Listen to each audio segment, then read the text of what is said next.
Join us this week as we explore the historic charm of New Bern, North Carolina, uncovering unique spots, local history, and a few surprises along the way.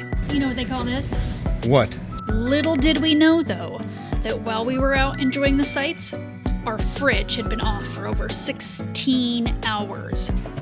I just opened this last night. This is like $8, people. Adding yet another layer of adventure to our travels. Plus, we tackle a big project back at the RV, installing a new inverter to make our setup even more reliable for life on the road. I downloaded the DC Home, I think that's what it's called, app by Renogy. Come along for the journey and see what life on the road is really like. Fridge frustrations and all. So we decided to take a day trip into New Bern and... New Bern, North Carolina. Yep, New Bern, North Carolina. And some interesting facts. So it was originally founded in the early 1700s by Swiss immigrants who named their settlement after Bern, the capital of Switzerland. So I thought that was interesting.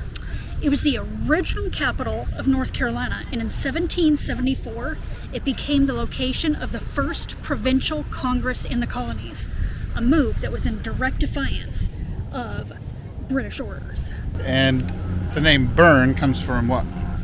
It is a Germanic word meaning bear, and that's why they have bears all over the city. It is their, county mascot Or something, yeah. Kind of cool. Yeah. All right, so then let's go walk around and see what there is to do, get a bite to eat, and then we're going to try and maybe catch one of those Civil War reenactments after that. Yep. We'll try.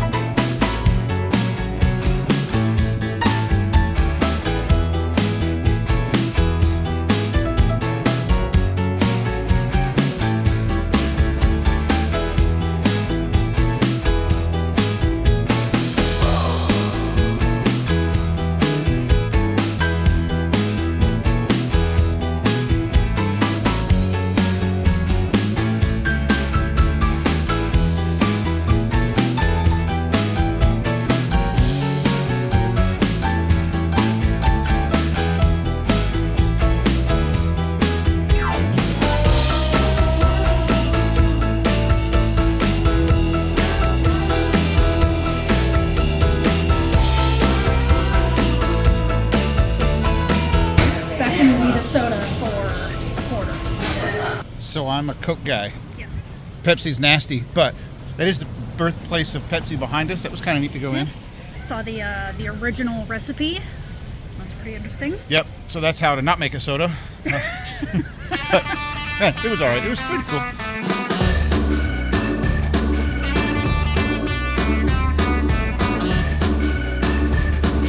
You know what they call this? What? A bear hug.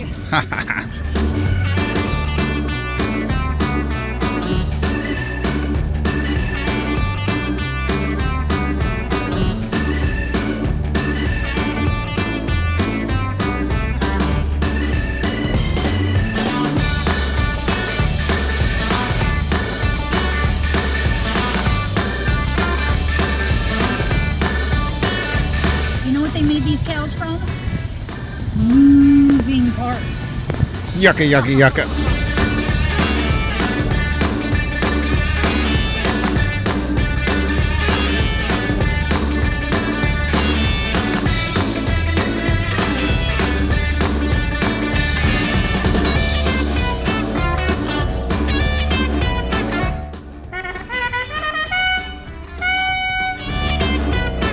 So not so much a Civil War reenactment as just a presentation on how they used the horses during the Civil War, what they used them for, and the different weapons that they carried while they were on the horses. I know the bayonets, not the bayonets, the swords, whatever. Yeah. The pistols and the rifles. So that was, maybe no, it wasn't a reenactment. It was actually more interesting than a reenactment because he was explaining how they used those horses and weapons in battle. Yeah, and they have different bugle calls for different things. Like this one means this one means that. And the horses were, at least for the Union Army, they were highly trained to respond very quickly to commands. I thought it was kind of cool when he said, like his horse, he could point out, you know, a person, and his horse would just zero in on them and tell him to attack that person or something like that. Yeah, and the horse would go right at him. So yeah, kind of neat. Better than a reenactment, I think. Yeah. All right, tell everybody why you're so excited now. Because I got one of these. So, as you know, we've been having lots of issues with our fridge, and the doors have popped off or popped open a couple of times on the road, spilling lots of gook onto the floor. So we reached out to Grand Design. They sent us 2 of these bars. Originally, we only had this one that they installed at the factory, which kind of did a little bit, but it didn't stop the bottom from walking out, which you can see that in a previous video that we'll link down below. But we were missing the middle one that a lot of people seem to have that has this screw thing. So they're really easy to install. Jeremy's kind of handy, but even if he wasn't, this took him like 3 minutes to install. You just screw it into the wood frame on each side, and then it's kind of it.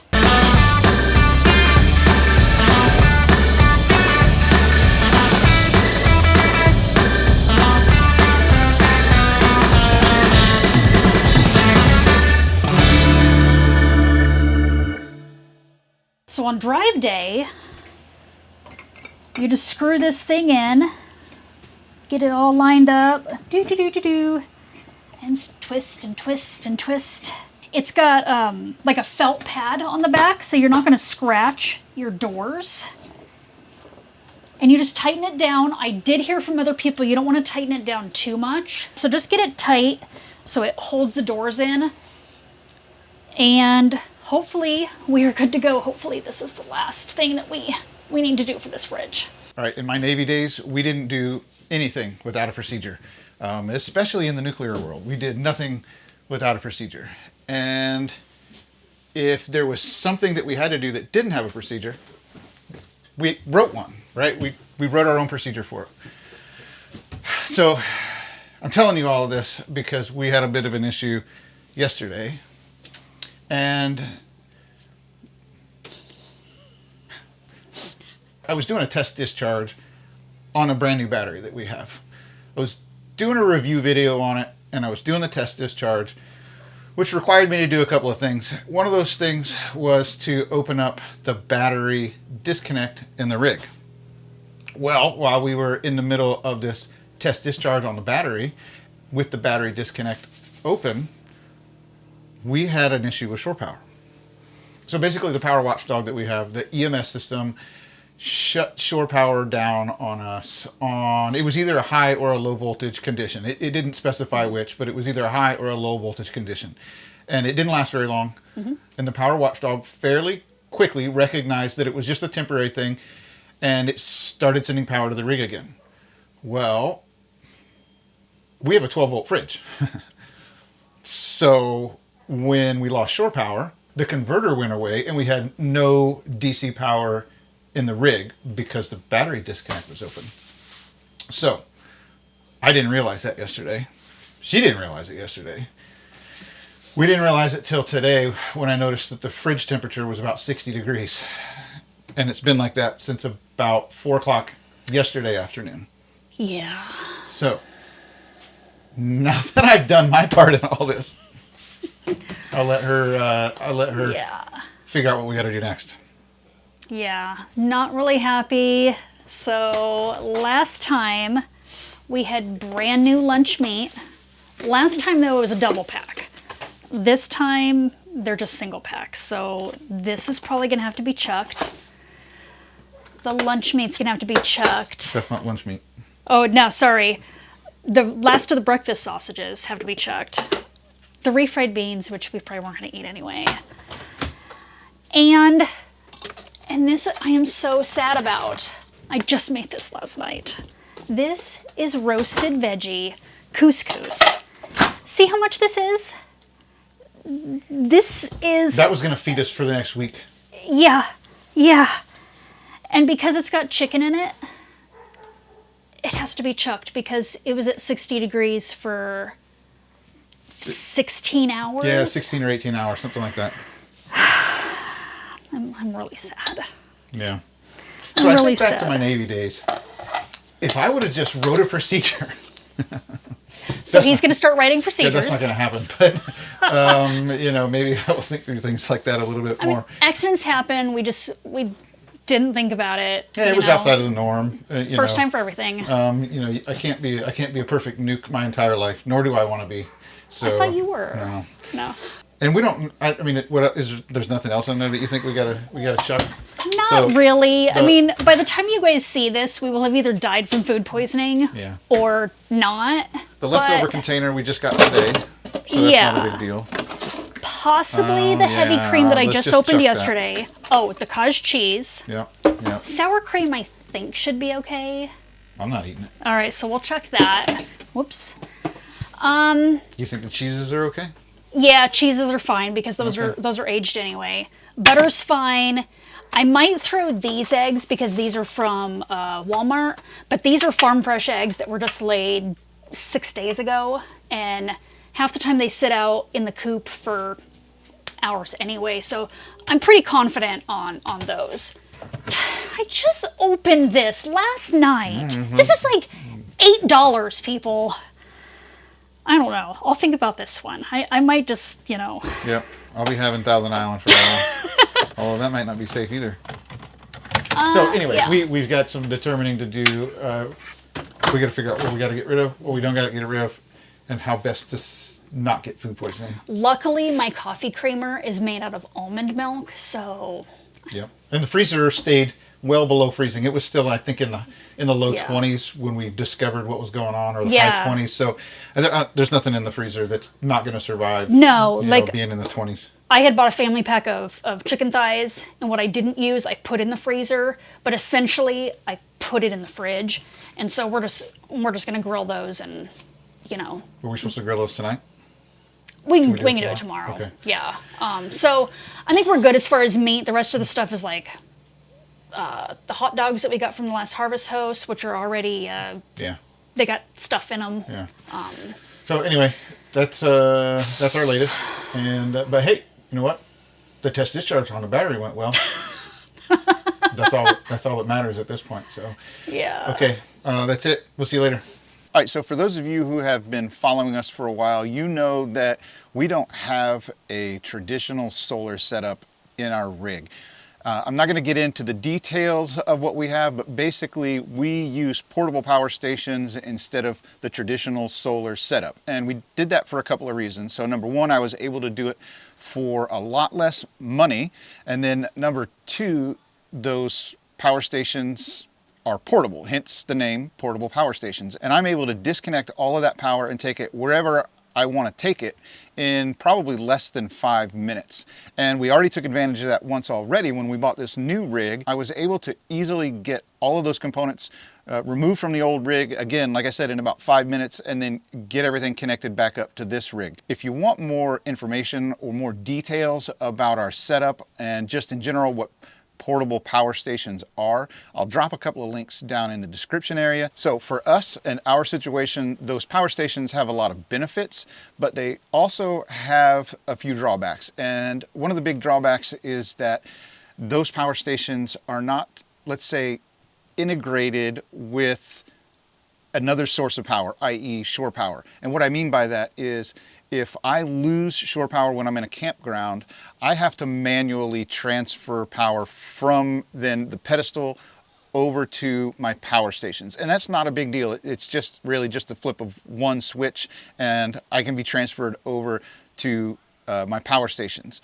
The problem is though, if we are away from the rig when we're in a campground and power goes out, then I'm just basically on battery power and I don't have any power to any of my AC loads in the RV. But there are a couple of things that I want to make sure that we have power to all the time, just in case we do lose our main source of power. So first of all, I want to make sure that our internet stays up and running. And the reason for that is because we've got some temperature monitoring devices inside of the rig that will alert us if temperature gets too high inside the rig while we're gone. And that's important because we've got 3 pets in there. So because my power stations don't automatically pick up the load if we lose shore power, I needed to figure out something a little bit different to do. And so what I decided was to just go ahead and buy a small inverter. So this is just a small 1,000-watt inverter from Renergy that also has an automatic transfer switch in it. And so the idea here is that, again, if we're away from the rig and we lose shore power or whatever our main source of power is, then this inverter can kick on immediately and keep all of our 120 volt outlets in the rig energized, so I don't lose things like the internet and all of our temperature monitoring capabilities. Now, this rig was prepped for all of the solar stuff. As you can see back here, it's got the charge controller up here. It had the solar wires from the roof coming down here. Everything was nice and neat and ready to go. All it needed was an inverter, but because I chose to go the power station route, I really just disconnected everything. So I just got all those wires out of the way. So it just looks a little bit neater up here. So now what we're gonna do is we're gonna get this inverter wired up and we'll get everything connected up right. So again, when we lose our main source of power, all of our outlets are still fed with 120 volts. And as a side note, we're gonna be using this new lithium ion battery that we got. If you wanna check out the video on this thing, I'll go ahead and throw that down below too. So before I get into the installation on this thing, I just wanna kinda give an overview of how this inverter prep works in this specific Grand Design unit. So basically in the main breaker box, off to the side is kind of what you would consider a sub panel. And there are 4 breakers on there. There is a main breaker that's a 30 amp feeder breaker for that little sub panel. And then there are 3 load breakers. One breaker carries all of the GFCI protected outlets. There's a breaker for all of the non-GFCI protected outlets. And then there's a breaker on there that operates the floor vacuum system. And in the main breaker panel, there's a breaker labeled inverter. And that breaker is what sends power over to that little sub panel section of the breaker box. And the way Grand Design has prepped this is basically that inverter breaker on the main breaker box feeds this loop of wire up in the front storage area. So basically the output from that inverter breaker is coming all the way up here through this cable here and then looping back around, and then it's supplying that little sub panel section of the breaker box. So basically all I have to do here is I just have to obviously turn the power off first because this has got 120 volts on it right now from shore power. But basically all I have to do is cut this cable here and then we'll just feed this cable, basically just going to feed it right into this inverter, right? So the hot side will go in, supplying the power into the inverter, and then the load side will come back and it will again attached to that sub panel section of the breaker box. Now on the DC side of this, it's pretty simple as well. We're simply just going to connect this inverter up via some cables from the battery up to the connection points up on the inverter here. And then we're going to take the positive connection though, and we're going to run it through this DC circuit breaker here to just give us a little bit of protection on this side of the system. Okay, so now that we've got all of that out of the way, let's get into the installation on this. I'm pretty much going to time lapse this because none of you guys have got time to watch the whole installation in real time here. So I'll just time lapse it, and then if I find anything weird along the way, we'll stop and talk about that. And I think where I'm going to start this is I'm going to start on the DC side of this. So we'll get the battery connected up to the inverter. And then I've got a little 120 volt outlet right off of the inverter over here. So I want to get it connected up first. And then we'll do some checks on that outlet to make sure that it's working properly before we start connecting up the AC side of it and sending power into the main breaker box.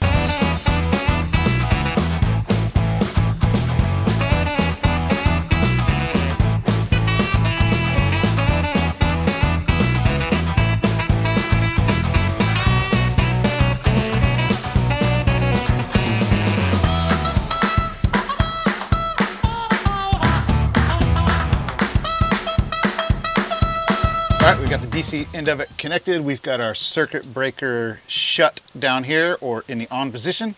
And so we're just gonna fire this thing up with no load attached to it, no AC load attached to it at all. That's kind of our first step here to make sure that everything is going as it should.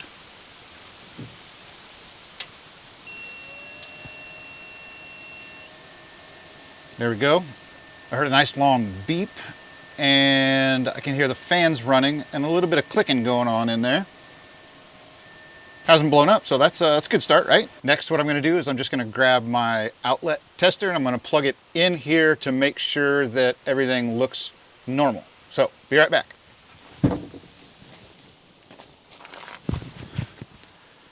All right, here we go. And what we're looking for here is 2 amber lights. Probably won't be able to see it with the positioning of everything, but we're looking for 2 amber lights here just to make sure everything is good.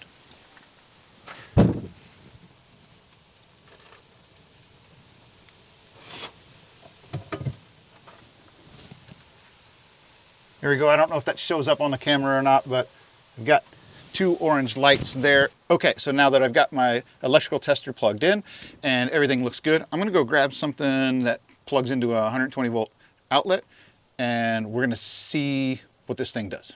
All right, so before I get something plugged into this, again, I'm just gonna plug something straight into the inverter because I don't have the output of this thing wired up to the rig yet. But before I do that, I just wanted to show real quick, I downloaded the DC Home, I think that's what it's called, app by Renogy, and I got it synced up via Bluetooth, and I can see what's going on here. It shows output volts, output amps, frequency, voltage, and temperature. Now, right now it doesn't have anything going on because I don't have anything plugged in, but this is what I'm going to monitor this on. So let's get something plugged in and see how this thing reacts. All right, so what we got here is just a hair dryer. Now, this is a pretty small inverter. It's only a 1,000 watt inverter. So I'm just gonna run this thing on like a low setting. I plugged it in to a kilowatt meter inside, and it should draw right around 300 watts when I start this thing up. So I think it was like 315 or 320 on the kilowatt meter, and I just wanna, number one, make sure that this thing's going to support that load and operate correctly. And then number two, I want to kind of compare what I saw on that kilowatt meter versus what we're going to see here on the app. So let's just start this thing up and see what this thing outputs.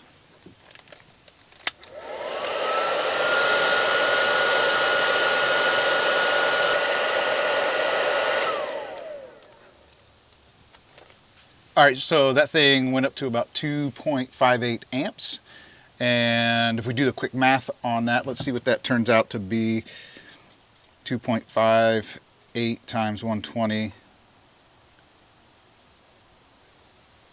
is about 310 watts. So checks with chart, right? It matches what we saw on that kilowatt meter inside. So it seems, so far at least, everything's connected up and working correctly. So now what we're gonna do is I'm gonna move on to getting it hardwired into that breaker panel inside.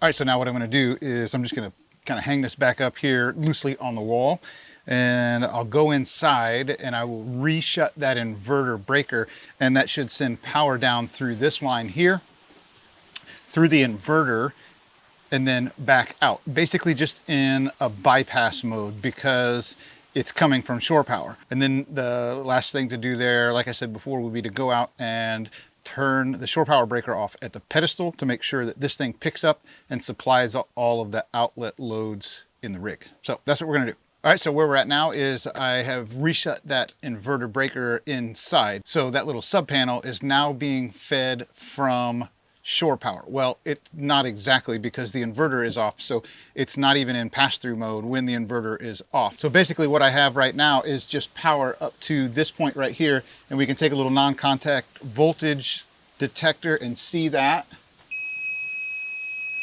Okay, so we have power there, but we don't have power coming out. So all of my outlets are still off until I turn this inverter on. Once I turn the inverter on, it'll automatically go into bypass mode, and I can just pass power straight through here.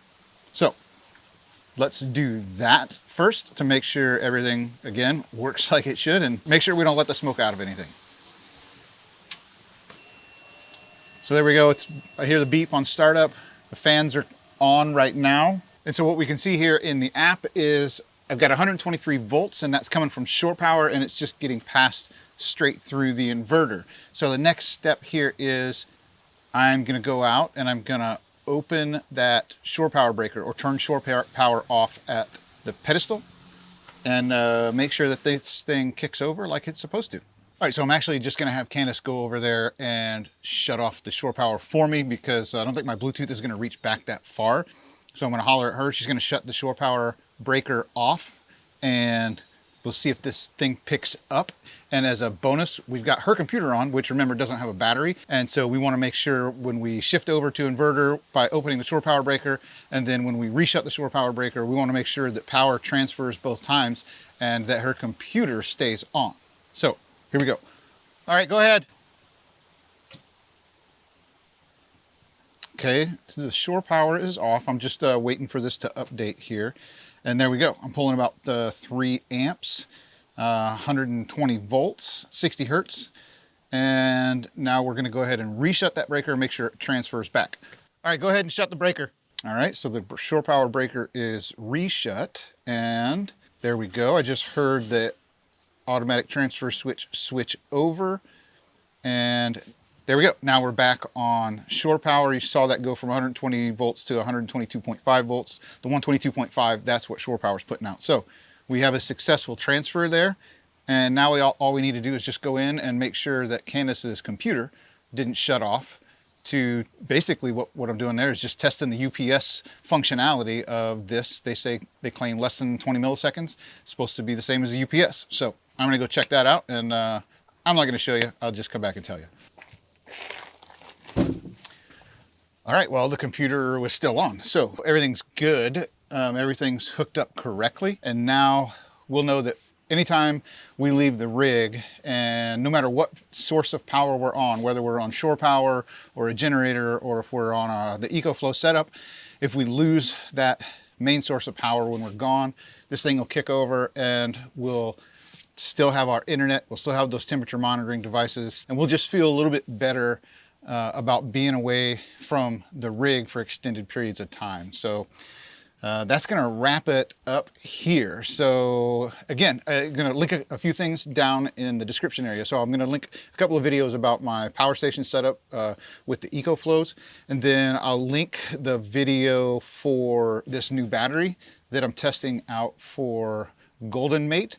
So I'll pop those down in the description, and I think that's it. I'm all done with this project. Moving on to the next one.